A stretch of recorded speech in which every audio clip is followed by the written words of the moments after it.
Hello and good morning. How are you doing today?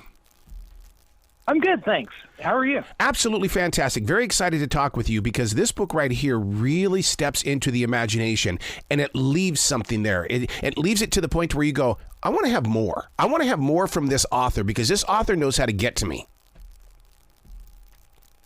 Oh, thank you so much. That's awesome to hear. I'm really happy to hear that.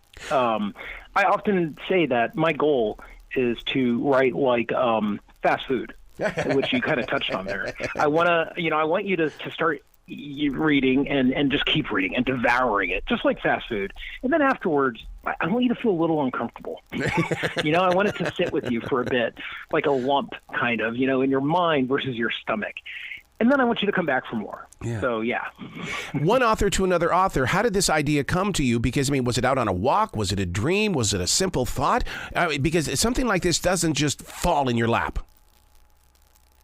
Yeah, it was, I really wanted to, most of my books have been told from the perspectives of women, and I wanted to write something from the perspective of men. Yeah. And this was a good way to explore that. What I really wanted to touch on was how men react to losing something they've lost. And in this case, it's three men who have lost, in different ways, women close to them. Yeah. And that to me is the roller coaster ride. And it's like, but the thing about it is though, it's not a down. What it is, it's a down I can relate. You know what I mean? Yeah. And that's great to hear, because it means I did my job right. But also, I don't think men are captured very well in crime fiction or even in literature. Right. We're just kind of like the cliched version of a man where you walk out of the street and you're like, oh, car, tree, which is kind of how we are, but we react, in other ways. And that's what I wanted to portray. So, but as the author, when you're sitting there in that writing space, you have to feel the emotion before we receive the emotion. I can't imagine what you go through. Oh, it's weird. I feel, I do so many drafts and I do so many revisions that eventually that's kind of, you get immune to it, and you don't realize like how somebody's going to react reading it the first time. I think when I've hit something good, it's when I still feel something after the 10th or 20th or 50th revision, where it still has a power to move me. Is that a perfectionist stepping into the game? I think so. Yeah. Nobody's tougher on my writing than me. Yep. And I'm always going to be brutal about it. So I don't ever really know what, done feels like, because I can always revise. I can always edit. So are you like me, though? Do you save every draft, right? And you give it its own title? No, and What? I should. I really admire that. I respect that a lot. That is really good.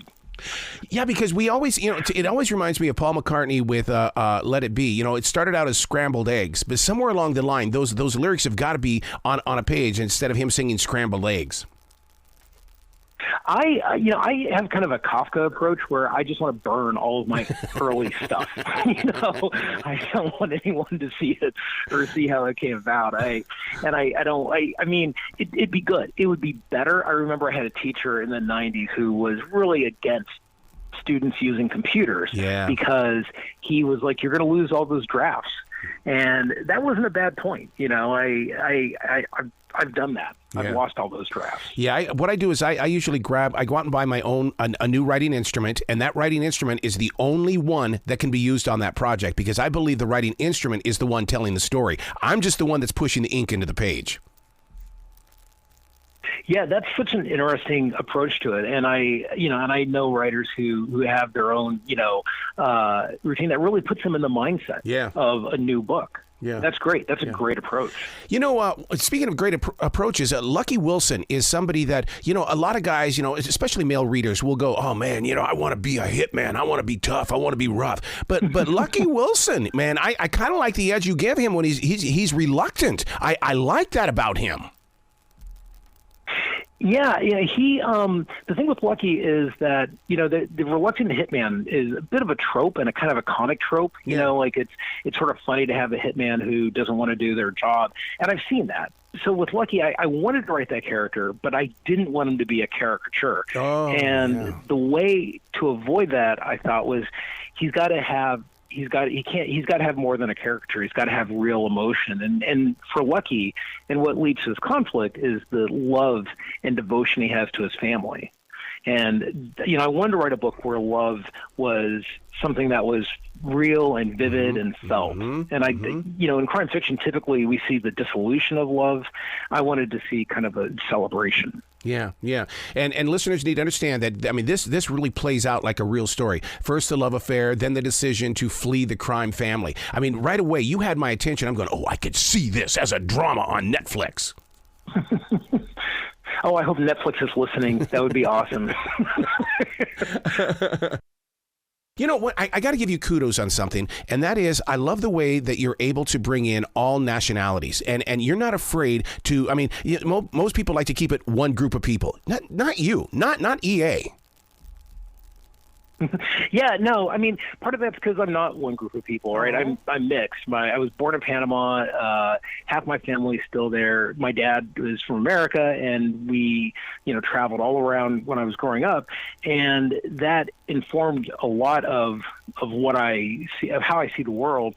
But also, there was an importance in, I was always the only mixed kid in a lot of my classes growing up. I was in small towns, military towns, and I didn't feel like I had a voice when I started writing. And then I realized, this country is full of people who are just like me, adults or younger who are mixed in sort of a beautiful diversity of America. And I need to, and that's a voice that I have. That's what I can represent.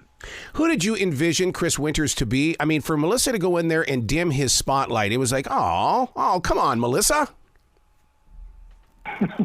Yeah, for me, he was a bit of a complex character because he had to be somebody that she would genuinely love, but someone that she also would desperately want to leave. So the idea of the concept, it hit me that they have to meet before he gets into this world. Yeah. So they meet when they're younger, they grow together, and they grow apart. And that, to me, seemed like a very organic way to have the characters end up separating. Listener, I'm going to give the listeners a cliffhanger here because I want them to know about Chris as well as Lucky Wilson. But what they need to do is they need to go in there and find out what Jake is all about. And really, will they feel the color of his eyes and the attraction that Melissa had for him?